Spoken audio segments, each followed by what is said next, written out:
Congress JDS ಮೈತ್ರಿ ಮಾಡುತ್ತಿರುವ ವಿಚಾರವನ್ನು ಹೈಕಮಾಂಡ್ ಮಟ್ಟದ ನಾಯಕರು ತೀರ್ಮಾನ ಮಾಡಿಕೊಳ್ಳುತ್ತಾರೆ ಎಂದು ವಿಧಾನಸಭೆಯ ವಿಪಕ್ಷ ಉಪನಾಯಕ ಯುಟಿ ಖಾದರ್ ಹೇಳಿದರು. ಕಾಂಗ್ರೆಸ್ ಜೆಡಿಎಸ್ ಮೈತ್ರಿ ಮಾಡುತ್ತಿರುವ ವಿಚಾರವನ್ನು ಹೈಕಮಾಂಡ್ ಮಟ್ಟದ ನಾಯಕರು ತೀರ್ಮಾನ ಮಾಡಿಕೊಳ್ಳುತ್ತಾರೆ ಎಂದು ವಿಧಾನಸಭೆ ವಿಪಕ್ಷ ಉಪನಾಯಕ ಯುಟಿ ಖಾದರ್ ಹೇಳಿದರು. ಅವರು ಕಾಂಗ್ರೆಸ್ ಕಚೇರಿಯಲ್ಲಿ ಸುದ್ದಿಗೋಷ್ಠಿಯಲ್ಲಿ ಮಾತನಾಡಿ, ಮೈತ್ರಿಯೋ ಮತ್ತೊಂದು ಅದೆಲ್ಲವನ್ನ ನಮ್ಮ ಹೈಕಮಾಂಡ್ ಮಟ್ಟದ ನಾಯಕರು ನೋಡಿಕೊಳ್ಳುತ್ತಾರೆ. ರಾಜ್ಯಸಭೆಯಲ್ಲಿ ಕಾಂಗ್ರೆಸ್ 1 ಸ್ಥಾನ ಸರಾಗವಾಗಿ ಗೆದ್ದು 20 ಮತಗಳು ಉಳಿಯುತ್ತವೆ. ಹಾಗಾಗಿ ಅಭ್ಯರ್ಥಿಯನ್ನ ಹಾಕಿದ್ದೇವೆ. ಒಟ್ಟು ಸಕ್ರಿಯ ಕಾರ್ಯಕರ್ತ ಅನ್ನುವ ಕಾರಣಕ್ಕೆ ಮನ್ಸೂರ್ ಅಲಿ ಖಾನ್ಗೆ ಟಿಕೆಟ್ ಅನ್ನ ಕೊಟ್ಟಿದ್ದೇವೆ. ಅಲ್ಪಸಂಖ್ಯಾತರು ನಿಷ್ಠಾವಂತರ ಬಗ್ಗೆ ಕಾಳಜಿ ಇದ್ರೆ ಫಾರೂಕ್, ಡ್ಯಾನಿಶ್ ಅಲಿ, ಸಿಎಂ ಇಬ್ರಾಹಿಂ ಯಾರಿಗಾದರೂ ಟಿಕೆಟ್ ಕೊಡಬಹುದಿತ್ತು. ನಮ್ಮ ಬೆಂಬಲ ಕೇಳಬಹುದಿತ್ತು ಎಂದು ಜೆಡಿಎಸ್ ನಾಯಕರಿಗೆ ಟಾಂಗ್ ನೀಡಿದರು.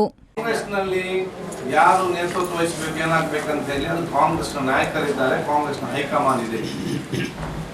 ಅದು ಕಾಂಗ್ರೆಸ್ನ ಹೈಕಮಾಂಡ್ ಇವತ್ತು ತೀರ್ಮಾನ ಮಾಡ್ತದೆ. ಮನ್ಸೂರ್ ದ ಸೆಕೆಂಡ್ ಕ್ಯಾಂಡಿಡೇಟ್, ಅವ್ರು community based candidate, is a worker, good worker. ಅದಕ್ಕಾಗಿ ಅವರನ್ನು ಸೆಕೆಂಡ್ ಕ್ಯಾಂಡಿಡೇಟ್ ಹಾಕಿದ್ರು. ಮೈನಾರಿಟಿಗೆ ನಾವೊಂದು already 1 month back 15 days back ಅಲ್ಲಿ MLC ನಾವು ಕೊಟ್ಟಿದ್ದೇವೆ. ಅದು ನಮ್ಮದು ಸೆಕೆಂಡ್ ನಮ್ಗೆ ಆಪ್ಷನ್ ಇದೆ. ನಾವು 20 ಓಟಲ್ಲಿ ಏನು ಮಾಡಬೇಕು? 10 ಕಡೆ 20 ಧರ್ಮ ಕೊಡ್ಬೇಕಾ? ಲಾಸ್ಟ್ 6 ಮಂತ್ ಬ್ಯಾಕ್ ಆದಾಗ ಕಾಂಗ್ರೆಸ್ ಹೋಲ್ ಹಾರ್ಟೆಡ್ಲಿ ಸಪೋರ್ಟ್ ದೇವೇಗೌಡಜಿ. ನಾವು ಕ್ಯಾಂಡಿಡೇಟ್ ಹಾಕಲಿಲ್ಲ ಅಲ್ವಾ? ನಾವು ಹಾಕಿದ್ದೇವೆ ಕ್ಯಾಂಡಿಡೇಟ್ ಇಲ್ಲಲ್ಲ, ಇನ್ನೊಂದು ಬಸ್ ಆಗಿ ಆಯ್ಕೆ ಆಯಿತು. ಈಗ ಅವ್ರು ನಮಗೆ ಸಪೋರ್ಟ್ ಮಾಡಬೇಕಲ್ಲ. ಆಯ್ತು, ಅವ್ರು ಯಾವುದು ವರ್ಕರ್ ಕೊಟ್ಟಿದ್ದಾರ? ಅವರ ವರ್ಕರ್ಗೆ ಇಲ್ಲ. ಯಾರೋ ಮೈನಾರಿಟಿ ಕೊಟ್ಟಿದ್ದಾರ?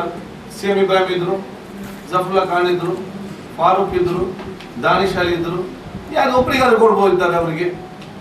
ಮತ್ತೆ ನಮ್ಮ ಹತ್ರ ಸಪೋರ್ಟ್ ಕೇಳ್ಬೋದಿದ್ದಾರೆ. ಒಂದು ವರ್ಕರಿಗೆ ಕೊಟ್ಟು, ಅದು ಬೇರೆ ಯಾವುದೇ ಕಮ್ಯುನಿಟಿ ವರ್ಕರಿಗೆ ಕೊಟ್ಟು